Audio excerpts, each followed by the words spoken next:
Hello. हाँ जी sir, नमस्कार। थोड़ा सा मसाले के मार्केट के बारे में सर डिस्कस किया जाए। श्योर श्योर मिश्रा जी, आज जो है मसाले के मार्केट के बारे में पूरी जानकारी आपको देंगे।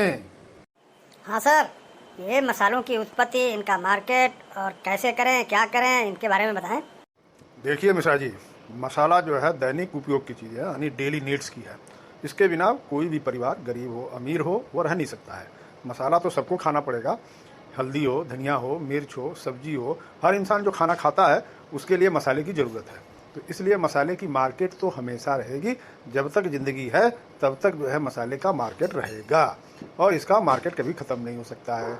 जब दुनिया ख़त्म हो जाएगी तभी इसका मार्केट ख़त्म होगा। इसलिए मार्केट बरकरार है। अब सवाल आता है कि इस मार्केट में किसका माल बिकेगा, कौन बेच पाएगा। जिसकी क्वालिटी अच्छी हो और जिसका दाम अच्छा हो, वही जो है बेच पाएगा। अदरवाइज मसाले के बेचने के लिए बहुत सारी कंपनियां हैं, बहुत सारे लोग हैं। कुछ लोग खड़े मसाले उपयोग करते हैं, कुछ लोग पीसे मसाले उपयोग करते हैं। इसलिए इस इंडस्ट्री में बहुत बड़ा स्कोप है। अच्छा सर, ये भारत में मसाले का प्रयोग और उसका मार्केट की साइज क्या है? देखिए मिश्रा जी, भारत में अंग्रेज भी जब आए थे तो वो मसाले के चक्कर में आए थे। हमारे यहाँ की जो है काली मिर्च, जिसको ब्लैक पीपर बोलते हैं, उसकी इतनी महानता थी, वो स्वाद बढ़ाने में सबसे अच्छा जो है मसाला माना जाता था। उसकी सुगंध, उसकी टेस्ट, उसका फ्लेवर, ये अंग्रेज़ों को भारत में खींच लाया। और हम लोग इस मसाले के चक्कर में 200 साल तक गुलाम रहे। तो मसाले का जो मार्केट है इंडिया में, वो करीब 40,000 करोड़ से ऊपर का मार्केट है। हर साल करीब 8% से 10% की बढ़ोतरी होती है। इसमें दो तरह का मार्केट है, एक है खड़े मसाले का मार्केट और एक है पीसे मसाले का मार्केट। यानी खड़े मसाले को सुखा करके, पीस करके, उससे जो पदार्थ आप बनाते हैं, उससे जो प्रोडक्ट आप तैयार करते हैं, उसका मार्केट है। तो इसलिए ये मार्केट बहुत बड़ा है, करीब 40,000 करोड़ से ऊपर का मार्केट है, जिसमें इंडिया में बहुत सारे प्लेयर्स हैं और वो काम कर रहे हैं। तो इसलिए market size is very huge, और आपके ऊपर है कि उस मार्केट साइज में आप कितना % अपना मार्केट शेयर बना पाते हैं।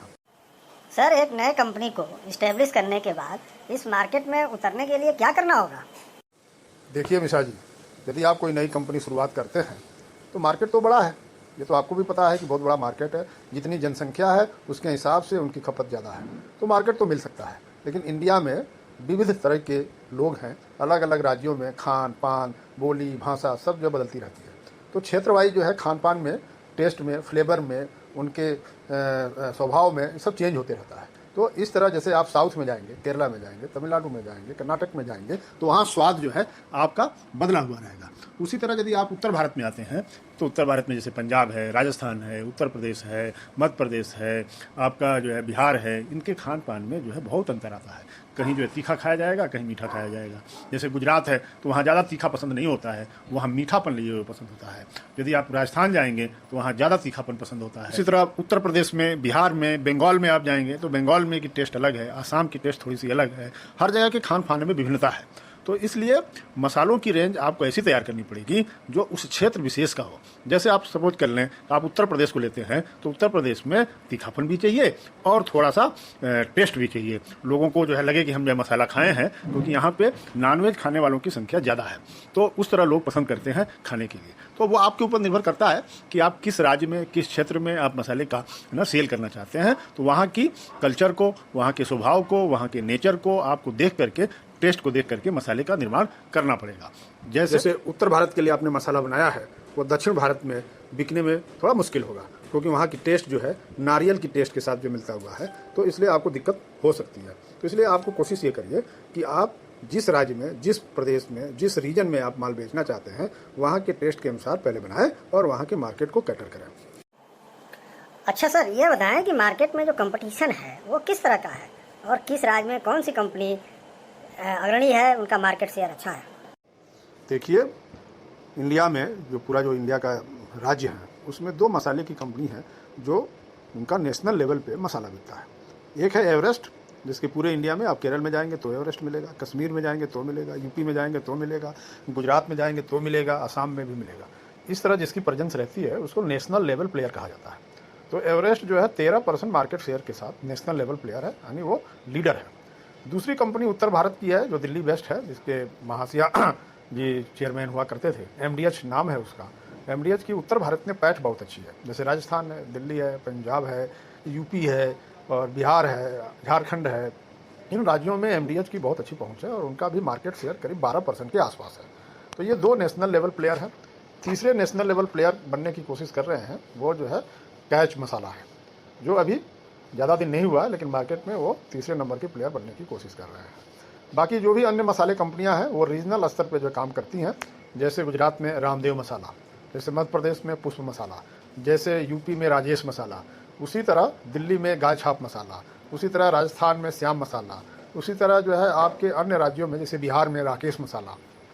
और कुछ कंपनियां हैं जिनकी प्रेजेंस जो है वो नेशनल लेवल पे तो नहीं कह सकते हैं पूरे, लेकिन कुछ 50% इंडियन कॉन्टिनेंट में है, जैसे गोल्डी मसाला, अशोक मसाला। ये जो है अच्छे जो है बड़े कंपनीज हैं जिनकी टर्नओवर जो है 1000 करोड़ से ऊपर की है। तो मार्केट शेयर में आप देखेंगे तो गोल्डी की प्रेजेंस जो है यूपी में अच्छी है, राजेश मसाले की यूपी में अच्छी है ना। और नेशनल लेवल पे आपकी एवरेस्ट की, एमडीएच की, कैच की, इनकी जो है प्रेजेंस जो है आपको मिलेगी। अच्छा ये बताएं सर कि इन कंपनियों से कंपटीशन करने के लिए क्या करना होगा? देखिए, ये कंपनियां जो है एवरेस्ट, एमडीएच, गोल्डी, राकेश, राजेश, ये जो है बहुत बड़ी ग्रुप है मसाले की उसमें। तो इसलिए इनसे कंपटीशन करने के लिए आपको अपने प्रोडक्ट की क्वालिटी जो है बहुत अच्छी रखनी होगी, पहली चीज़। सेकंड चीज़ जो है आपको अपने पैकेजिंग पे बहुत ध्यान देना होगा। वर्ल्ड क्लास पैकेजिंग बनाइए और वर्ल्ड क्लास क्वालिटी रखिए। और दूसरा जो फार्मूलेशन है आपके प्रोडक्ट का, मसालों का, वो जो है रीजन बेसिक होना चाहिए। हो सकता है कि यूपी का मसाला जो है एमपी में ना चल पाए, लेकिन एमपी का मसाला जो है आपको थोड़ा सा टेस्ट, फ्लेवर उसके अनुसार करना पड़ेगा, उसके अनुसार आपको क्वालिटी रखनी पड़ेगी। तो कंपटीशन तो है, कंपटीशन में आप जो है इनसे जो है समय लगेगा आपको जो है कम्पीट करने के लिए, लेकिन यदि आप 2 चीज़ों पर ध्यान रखते हैं, क्वालिटी और पैकेजिंग, तो आपकी जो है अच्छी प्रेजेंस बन सकती है। हाँ सर, ये बताएं कि इन कंपनियों के सेल मार्केटिंग की स्ट्रेटेजी क्या है? क्या हम उस स्ट्रेटेजी को अडॉप्ट करके आगे जा सकते हैं? हेलो, देखिए मिश्रा जी, ये कंपनियां तो शुरू तो हुई थी स्मॉल स्केल से, लेकिन आज भारत की जाइंट कंपनियों में से एक हैं। और इनकी स्ट्रेटेजी जो है, कुछ जो है डीलर पुश है, कुछ जो है कंज्यूमर पुश है, कुछ डायरेक्ट मार्केटिंग करती हैं, कुछ जो है ऑनलाइन साइट्स की जो है सहारा लेती हैं, कुछ जो है अपना दाम जो है कम करके जो है प्राइस को जो है डाउन करके जो बेचती हैं, मार्जिन को घटा करके बेचती हैं, रिटेलर्स को मार्जिन ज़्यादा देती हैं, कुछ जो है डिस्ट्रीब्यूटर को मार्जिन ज़्यादा देती हैं। तो ये डिफरेंट स्ट्रेटजी हैं। कुछ जो टीवी पे एडवर्टीजमेंट है, जैसे एवरेस्ट का देखेंगे अमिताभ बच्चन आते हैं, गोल्डी का देखेंगे उसमें जो है सलमान खान आते हैं, आपके राजेश मसाला में देखेंगे तो सन्नी देओल आते हैं। तो भारत में 2 चीज़ें बिकती हैं, एक तो सिनेमा जिसमें बड़े बड़े एक्टर्स होते हैं या हीरोइनें होती हैं जो काम करती हैं, जिनकी पॉपुलैरिटी अच्छी है। यदि वो किसी ब्रांड का इंडोर्समेंट करते हैं तो वो प्रोडक्ट बिकने में तेज़ी आती है। दूसरा है क्रिकेट। तो यदि इन 2 महारथियों को यदि आप अपने प्रमोशन पे ले आते हैं तो आपकी जो मार्केट जो है बनने में ज़्यादा देर नहीं लगेगा। लेकिन सवाल आता है कि क्या आपके पास इतना बजट है कि आप इन 2 क्षेत्रों के महारथियों को ला करके काम करा सकें? नहीं, क्योंकि आप स्टार्टअप हैं, नई वेंचर है, तो आप नहीं कर सकते हैं। तो इसलिए आप जो है कंज्यूमर पुश मार्केट में नहीं जा सकते हैं, आपको जाना पड़ेगा डीलर पुश यानी डिस्ट्रीब्यूशन नेटवर्क मार्केट में, जहाँ पे आपको डीलर डिस्ट्रीब्यूटर को थोड़ा सा मार्जिन अच्छी देनी पड़ेगी और उनको जो है मोटिवेट करना पड़ेगा कि आपके पास जो डिस्ट्रीब्यूशन नेटवर्क है वो स्ट्रांग होना चाहिए। तो नए कंपनी के लिए जो नए डिस्ट्रीब्यूटर हैं जिनका कोई अनुभव नहीं है, वो लोग काम नहीं कर पाते हैं। तो कोशिश ये करिए जो ट्रेडिंग में डिस्ट्रीब्यूटर हैं उनको जो है थोड़ा सा रिटर्न ज़्यादा दीजिए और उनको जो है ले आइए अपने जो है मार्केटिंग के फील्ड में, तो आपकी सफलता की गारंटी मिल सकती है। अच्छा सर, ये मार्केट शेयर क्या है और किस प्रोडक्ट का क्या मार्केट शेयर है, इसके बारे में कुछ बताएं। देखिए मिश्रा जी, स्पाइसेज मार्केट को 3 भागों में डिवाइड किया जाता है। एक तो खड़े मसाले का मार्केट, तो उसका करीब 67% मार्केट जो है खड़े मसाले का है, जिसमें जीरा, अजवाइन, मेथी, मंगरेल, लौंग, इलायची, काली मिर्च, जावित्री, जायफल इत्यादि प्रोडक्ट खड़े यानी बोरी में बिकते हैं। कुछ जो छोटे पैक में बिकते हैं, कुछ किलो, 2 किलो, आधा किलो, 1 पाव, 200 ग्राम के पैकेट में बिक सकते हैं। दूसरा मार्केट है हल्दी, धनिया, मिर्चा का, जिसको जो है 25% मार्केट शेयर होल्ड करता है, यानी सबसे ज़्यादा हल्दी, धनिया और मिर्ची की खपत है।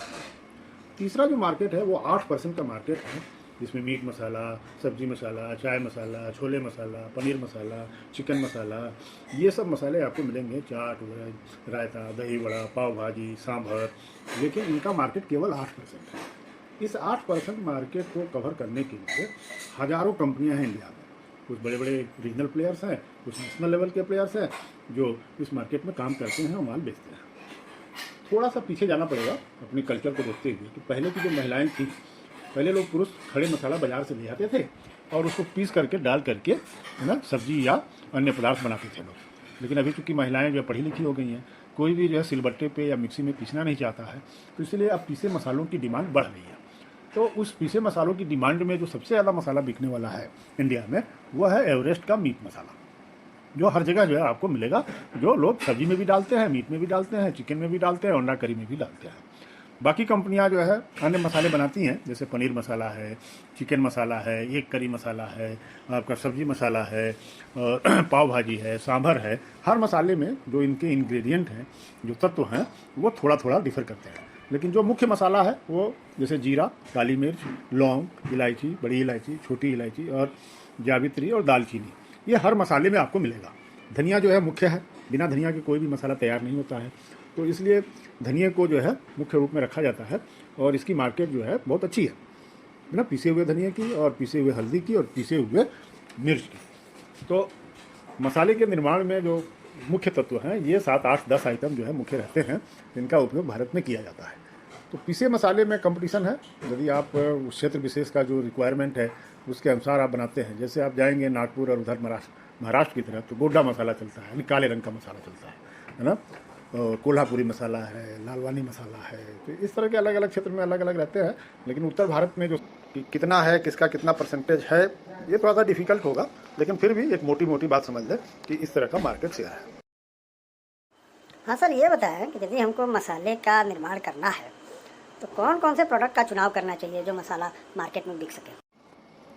देखिए मिश्रा जी, ये तो बड़ा सटीक क्वेश्चन है आपका कि कौन सा चीज़ बनाए और कौन सा बिकेगा।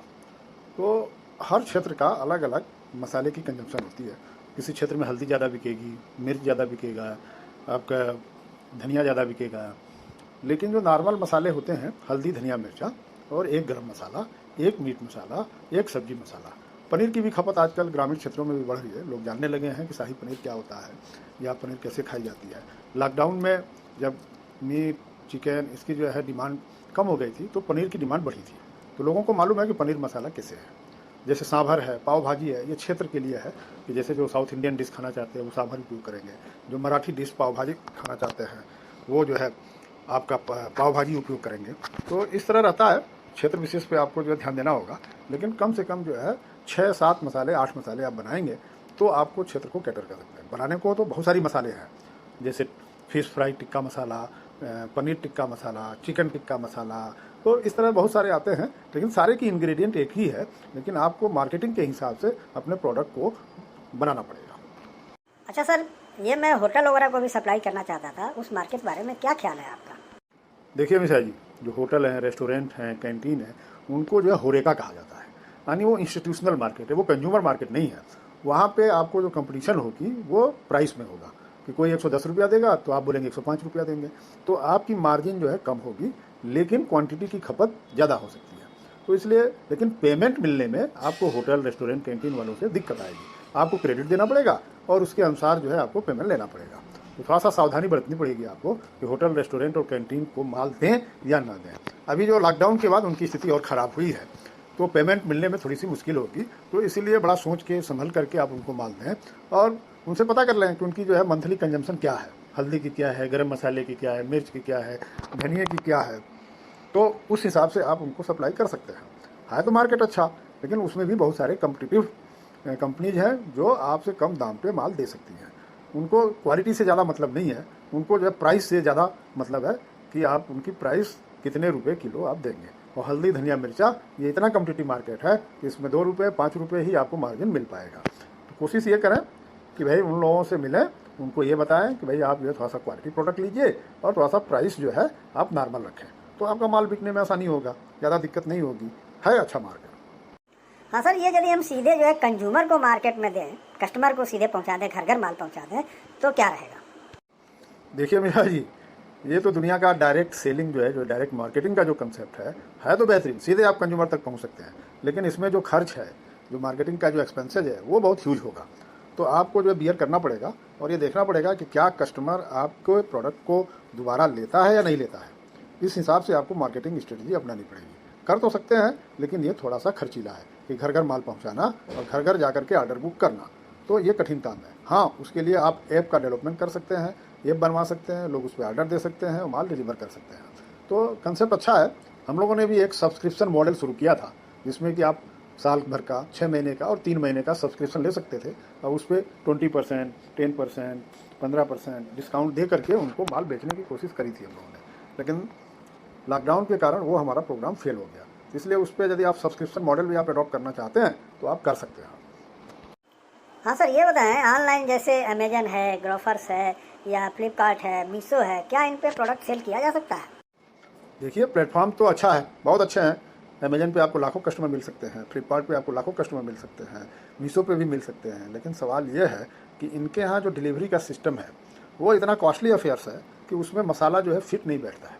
या तो आप कॉम्बिनेशन पैक बनाएं, 2, 4, 10 मसालों को कंबाइन करके और उसकी कीमत कम से कम 300, 400, 500 रुपये के आसपास रखें, तो आपका उसमें डिस्ट्रीब्यूशन कास्ट यानी डिलीवरी कास्ट वो निकल सकती है।